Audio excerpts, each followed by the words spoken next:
arrest 3 for allegedly attacking Fulani herders and shooting cows in Oyo.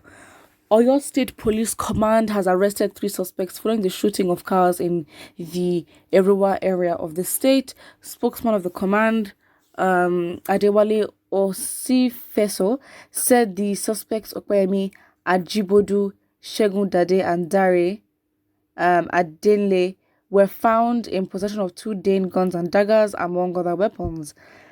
He said the police made the arrest in the Sombe area following reports of several gunshots reportedly fired in a nearby bush. Osifeso added that an on-the-spot assessment carried out at daybreak revealed that gunshots were from an attack launched against a group of Fulani herders, which resulted in the killing of 6 cows and wounding of 13 others. He said, in continuity of the crime-fighting crusade of the Oyo State Police Command, on Sunday, 20th June 2021, several gunshots were reportedly fired in a bush at Sunbe area along Old Ibadan Road, Irowa, causing fear and panic in the hearts of residents. Upon receipt of the information, police operatives attached to Irowa Divisional Police Headquarters gathered momentum and stormed the reported scene. Upon arrival at the scene, the 3 suspects were arrested with the weapons. Upon interrogation, facts gathered revealed that the attack was perpetrated to ward off the herders from grazing in the forest in Eruwa environs. All right. Okay, I mean, to be honest, being objective and being fair, you cannot do something like that and not get arrested. Again, in a country like Nigeria, it doesn't work like this. The logic, in a country like Nigeria, this is not justified for the police to arrest them. In a normal objective world, and we're being very fair and balanced, absolutely, you should not attack anybody's properties or anything. However, in a country like Nigeria, where the law is not really the law is only applied when it benefits, and understanding the history of Fulani herders, and the farmers, and the atrocities that have been done, and the government obviously not responding. That is the issue as to why, the people defending themselves would seem very logical, because again, the police is not going to do it for you.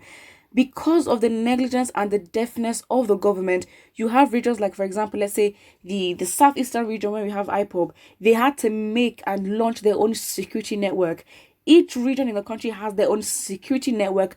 This is excluded from the actual, security agencies in Nigeria. We're talking about the police, the army, the military, and all other SARS, SARS, SWAT, all those ones under them, all security agencies. And they're so deep, and they're so differentiated, and there's so many branches of security agencies in our country. So again, in Nigeria, this is like, why would you arrest them? Because they're defending themselves. Because if you go back and see the atrocities as the Fulani herdsmen have done, it is absolutely just unfair. And then why again this logic of you might think, okay, fine, the arrest was justified. Well, is it though? Because when the people actually go to the police or try not to take laws into their hands, they get ignored. And when they get ignored, these attacks continue, where people are raped, where there's trespassing into private property, crops are destroyed, they're eaten by the cows, and the proactivity that the security agencies should have to actually tackle these issues, it's non-existent. And then when the people decide to defend themselves, or even try the model of prevention is better than cure, which is of course happens at this moment, they get arrested, and it's just like, is that really fair? Is that really fair? It is not fair. It is not fair. So again, unfortunately, you can also argue as well that Fulani or innocent Fulani herders may get, the brunt of the situation in terms of what other Fulani herders have done. But of course, sharing under that same identity and that same umbrella, they will also get some, flack.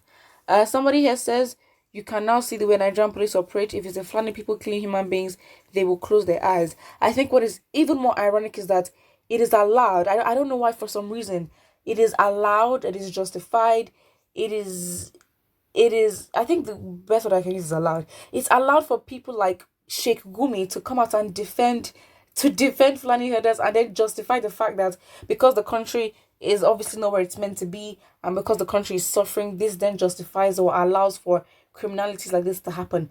I understand that, but it's not an excuse because people in the south are suffering as well.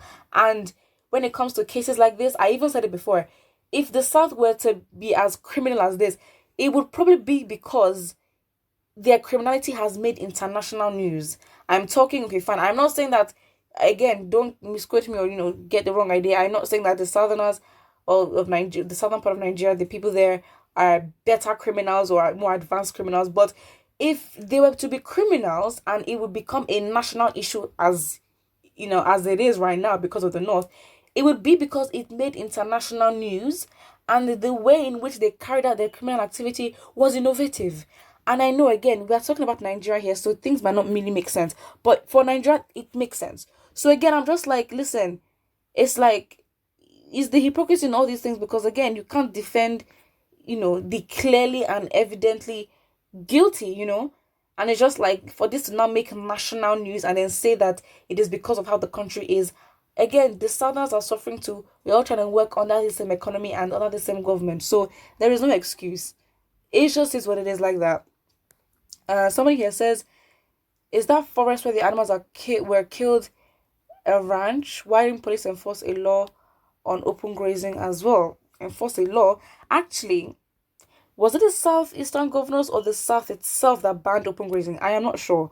But I know the south is definitely banned. I think some southwestern states banned open grazing as well. So by that logic, technically the people are right. But again, the attack as well as the killing of cows, again, in a country like Nigeria, it does not make sense, but objectively, yes, it should make sense. But then again, in a country where the law is only used to the advantage of, of themselves, and it's like, the law is never really fully applied until it benefits one party. And that is what it is. Obviously, this is very much sad. Things should not happen like this. But again, it's like the people are normally put in the best situation. They have to take control of these situations. They cannot sit down there and watch their people die or, just be docile or subservient. For what? Why should they do that? Absolutely not. So yeah, that's just what it is. What I think about it, do you think all this is fair? What are your arguments for and against this? And also do not forget to like and subscribe.